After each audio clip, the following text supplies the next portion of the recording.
साथियों, मैं doctor Anand Kumar Gupta, chest physician, Balrampur अस्पताल। आज मैं आपसे चेस्ट पेन की तीसरी कड़ी में आपसे बात करने के लिए आया हूं। मैंने पहले वीडियो में स्टेबल एंजाइना, दूसरे में अनस्टेबल एंजाइना और वेरिएंट एंजाइना के बारे में बात की। एंजाइना के बेसिक ट्रीटमेंट में हम लोगों ने बात की थी कि आराम करने से इसका पेन चला जाता है और जीभ के नीचे सार्बिट्रेट गोली रखने से भी चला जाता है। सार्बिट्रेट बहुत ही पॉपुलर दवा है, बहुत लोगों को मालूम है कि ज़बान के नीचे रखने से और खून की नली वो फैला देती है, जिससे कहते हैं कि कोरोनरी आर्टरी में जो ऑब्स्ट्रक्शन था वो कम हो जाता है और रेस्ट और उसके डायलिटेशन से खून का प्रवाह बढ़ जाता है और जो पेन था वो रिलीफ मिल जाता है और आप फिर उसके बाद अपने डॉक्टर के पास जा सकते हैं। ये दर्द कभी कभी मरीज़ दर्द के बजाय इसको डिस्कम्फर्ट कहता है, सब बेचैनी हो रही है, असहज लगता है और कहते हैं कि तब हमको यहाँ ध्यान देना पड़ता है कि ये पेन या डिस्कम्फर्ट इसके एंजाइना के दूसरे लक्षणों से के साथ तो नहीं सो हो रहा है। जैसे कहते हैं कि एक्सरसाइज के ऊपर बार बार असहज लगना और रेस्ट करने पर उसका आराम मिल जाना इत्यादि। दर्द की तीव्रता कभी भी ये मैच नहीं करती कि कोरोनरी आर्टरी में कितना ऑब्स्ट्रक्शन है। तेज़ दर्द है तो ज़्यादा ऑब्स्ट्रक्शन है, कम दर्द है तो कम ऑब्स्ट्रक्शन है, ऐसा नहीं है। कोरोनरी आर्टरी डिजीज़ में कभी कभी चेस्ट पेन नहीं भी होता है, एंजाइना में कभी कभी पेन नहीं उठता है, खास करके उनमें जिनमें न्यूरोपैथी होने लगती है, जैसे ओल्ड एज या डायबिटीज़ के पेशेंट में।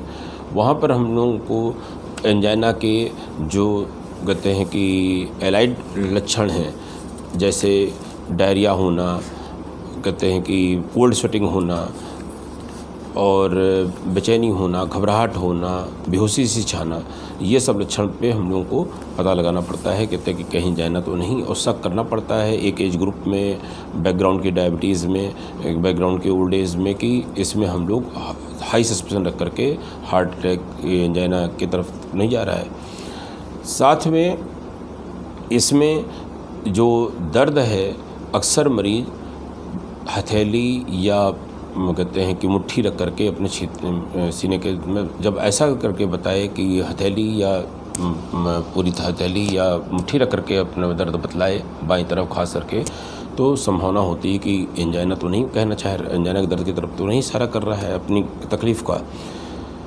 साथ में अगर कोई मरीज़ नियमित दवा ले रहा है एंजाइना, स्टेबल एंजाइना की, और फिर वो महसूस करने लगता है कि साहब जब रात में लेटते हैं तो मेरा दर्द होने लगता है या बढ़ जाता है सीधा लेटने पे रात के समय में, तो ये मानना चाहिए कि ये नॉकटर्नल या डिक्यूबिटस एंजाइना है और अब कोरोनरी आर्टरी में ऑब्स्ट्रक्शन उसकी दवाओं से रुक नहीं रहा है और ये बीमारी बढ़ रही है और तुरंत अपने डॉक्टर से संपर्क करना चाहिए।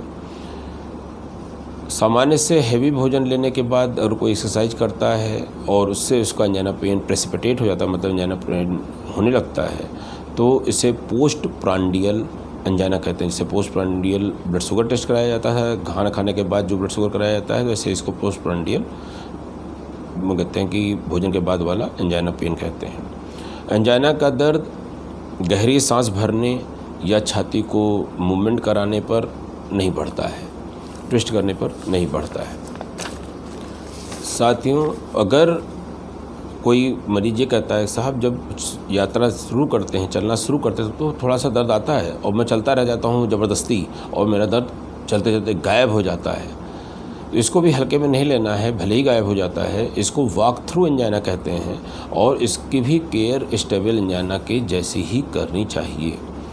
अनस्टेबल एंजाइना, जिसको हम लोगों ने पिछले वीडियो में समझा था, इसको क्रेसेंडो एंजाइना या प्री इन्फार्क्शन एंजाइना या इंटरमीडिएट चेस्ट पेन सिंड्रोम भी कहते हैं। ये स्टेबल एंजाइना के किसी भी पेशेंट में एक्सरसाइज करने की क्षमता में, उसके टॉलरेंस में अचानक परिवर्तन आने के रूप में प्रकट होता है और इसमें एंजाइना का पेन की तीव्रता अर्थात सीवियरिटी, समय काल, ड्यूरेशन और उसकी बारंबारता, फ्रीक्वेंसी सभी बढ़ जाते हैं और अगर इसको सही समय पे मैनेज ना किया जाए तो ये अनस्टेबल एंजाइना मायोकार्डियल इन्फार्क्शन के रूप में बढ़ जाता है। मायोकार्डियल इन्फार्क्शन MI ये एंजाइना जैसे पेन हों लेकिन अधिक तीव्र और लंबे समय तक हों, इस रूप में प्रकट होता है। इसके साथ बेचैनी, सांस फूलना, मृत्यु का जैसा एहसास और कोल्ड स्वेटिंग, मतलब यानी कि बिना बुखार के एकदम से पसीना छूटने लगना, चेहरे पर पीलापन, उल्टी उबकाई का महसूस होना, यहाँ तक कि अगर इन्फीरियर वाल MI हृदय की जो सबसे निचली तह होती है, जो पेट की तरफ होती है, उसमें अगर MI होता है तो दस्त के भी लग सकते हैं। अगर MI होता है तो भी एंजाइना की तरह आराम करना है, उसको सार्बिट्रेट गोली भी देनी है, साथ में एस्पिरिन की गोली चबा के खा लेनी है 150 मिलीग्राम की, और स्टैटिन अगर उपलब्ध हो, एटवास्टैटिन उपलब्ध हो 40 मिलीग्राम की गोली खिला देनी है। और स्थिर हालत में ही, उसको एंजाइटी नहीं देना है, उसको आराम से बिना हिले डुले कोशिश करना है ऐसे इंटरवेंशन वाले कार्डियक सेंटर पर ले जाने की, जहाँ पर तुरंत कुछ प्रोसीजर कर करके उसके क्लॉट्स को, उसके ऑब्स्ट्रक्शन को कम किया जा सके। एक मुद्दे की बात यह है कि अगर कोई कहता है कि मेरी छाती में दर्द एकदम शार्प हो रहा है, जैसे चाकू जैसा कोई हो, स्टैबिंग टाइप का हो, तो वेल लोकलाइज्ड हो, जबकि हमने बताया था एंजाइना का पेन डल और डिफ्यूज़ होता है, आदमी मुट्ठी रख करके ऐसा फैलाव के रूप में बतलाता है। अगर लोकलाइज्ड हो और कहते हैं कि स्टैबिंग टाइप का शार्प पेन हो, तो वो कभी भी एंजाइना का पेन नहीं है, बाकी किसी भी मर्ज का पेन हो सकता है। ऐसा है कि आपको एंजाइना के बारे में काफ़ी जानकारी मिल गई होगी। आज मैं चेस्ट पेन के दूसरे एक छोटे कारण की भी चर्चा करने जा रहा हूँ। दिल के ऊपर एक झिल्ली नुमा संरचना होती है, डबल लेयर्ड, उसका नाम होता है हृदय आवरण या पेरिकार्डियम। पेरिकार्डियम में जब कहते हैं कि उस झिल्ली में एक बहुत पतला सा पानी की लेयर होती है, उसके तरल की लेयर होती है, जिसकी वो जो है आपस में घर्षण नहीं करने पाती। अगर किसी भी कारण से इन्फ्लेमेशन हो जाए उस झिल्ली में, जिसको सोथ हिंदी में कह सकते हैं, तो इस सिचुएशन को पेरिकार्डाइटिस कहते हैं। जिससे कंजक्टिवा में सोथ हो जाता था, कंजक्टिवाइटिस कहते थे। कहते कि नाक में सोथ हो जाता है तो राइनाइटिस कहते हैं।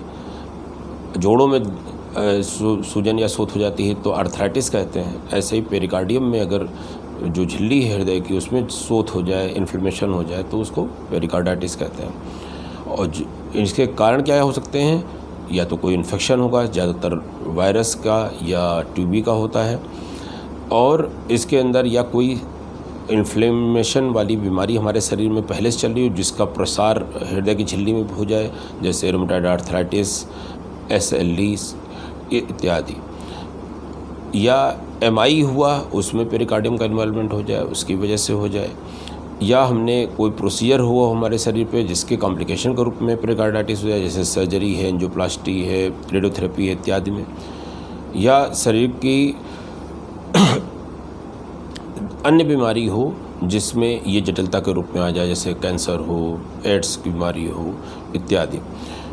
इसके अंदर जो एंजाइना से अलग पेन होता है उसमें डल और डिफ्यूज़ होता है। इसके अंदर शार्प होता है, छाती के अगले हिस्से की तरफ होता है, थोड़ा सा लेफ़्ट साइड में भी हो सकता है, और इसका एहसास को स्टैबिंग, मतलब नहीं चाकू से भोंकने जैसा, या शार्प कैंची टाइप का, जैसे पकड़ के बैठ जाए इतना तेज़ दर्द होता है। और इसमें जो दर्द होता है वो झिल्लियों में सूजन आती है और दोनों झिल्लियाँ आपस में रगड़ती हैं। जैसे आपने प्लूराइटिस सुना होगा, प्लूरा जो फेफड़े की झिल्ली होती है उसके अंदर जब सूजन आती है तो उसमें भी लेटरल उस तरफ के फेफड़े सीने के में दर्द होता है। और ये दर्द अक्सर बुखार के साथ होता है, और लेटने, खांसने, गहरी सांस लेने और चेस्ट मूवमेंट, मतलब कि जो एंजाइना के साथ नहीं होता था कि चेस्ट मूवमेंट के साथ एंजाइना नहीं होता था, इसमें चेस्ट मूवमेंट के साथ दर्द बढ़ जाता है। ख़ास बात यह है कि आगे बैठ करके जब आगे झुकते हैं तो उसमें आराम मिलता है, क्योंकि झिल्ली आपस में फिर कम लड़ती है। और लेटने से इसमें सांस फूलने का एहसास होता है, और इसका दर्द भी एंजाइना की तरह गर्दन, जबड़े तक फैल सकता है।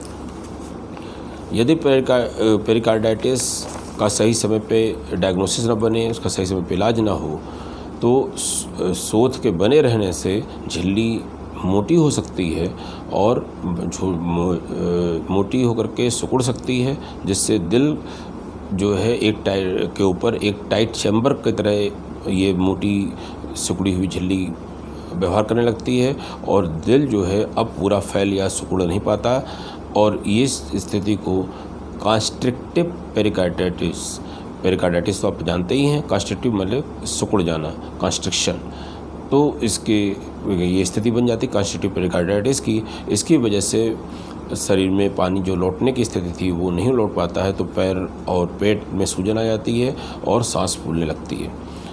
और यदि शोथ की वजह से पानी बनने लग जाए झिल्लियों के बीच में, तो ये पानी धीमे धीमे बढ़ता जाएगा सही इलाज ना इस पाने की स्थिति में, और इस तरल के दबाव की वजह से दिल काम नहीं कर पाएगा, दिल पंप नहीं कर पाएगा, और जब पंप नहीं कर पाएगा तो बीपी डाउन होने लग जाएगा और सही समय पे इलाज तब भी ना मिला, डायग्नोसिस ना बन पाने की वजह से, तो मरीज की मृत्यु भी हो सकती है।